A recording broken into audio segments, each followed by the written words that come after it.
And joining us now is Jane Harman, former California Congresswoman, of course, but most importantly, as the current chair of the National Defense Strategy. She also served as Deputy Secretary of the Cabinet in President Jimmy Carter's administration. Right. Served with him, and you just came from inside the service. So from out here, as cold as it is, it was such a warm and beautiful and personal service.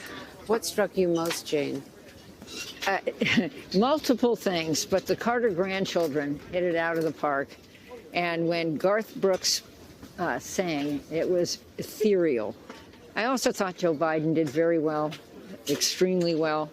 And that the Jerry Ford's son, Steve, and Mondale's son, Ted, whom I knew as a kid, were good. I mean, it was pitch perfect.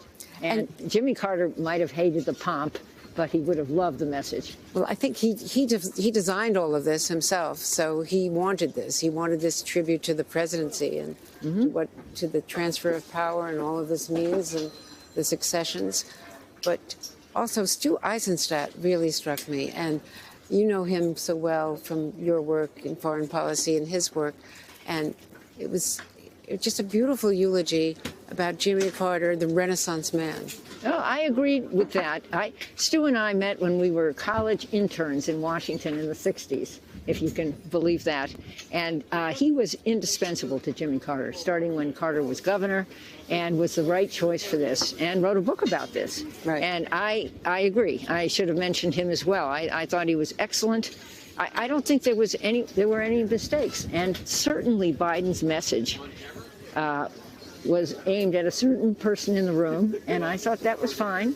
But that certain person in the room stuck through the whole service, and it was interesting to see him talk to Obama, but to see others move away from him.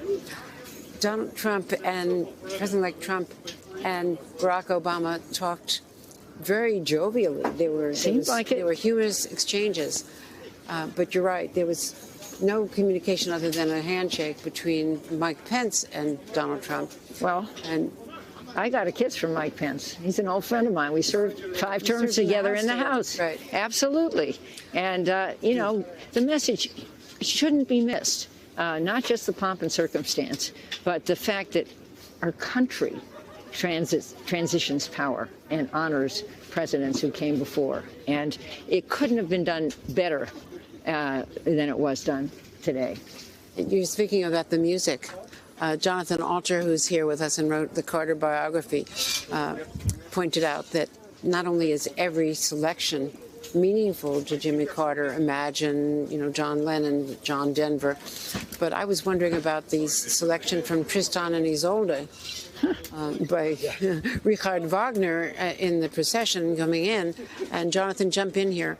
What did you tell me about Tristan and Isolde and the meaning for that? So I think many people know that Jimmy Carter was a protege of Admiral Hyman Rickover, who was the father of the nuclear navy. Colin Powell said that the establishment of nuclear-powered submarines is what won the Cold War because the Soviets didn't have them. And Jimmy Carter was right there with Admiral Rickover, but he almost didn't get hired based on Rickover's very harsh interview. And one of the questions that Rickover asked him was, what kind of music do you listen to? And Carter mentioned the classical music that he loved, and he mentioned Tristan and Isolde. And then Rickover said, which movement? And drill down into this.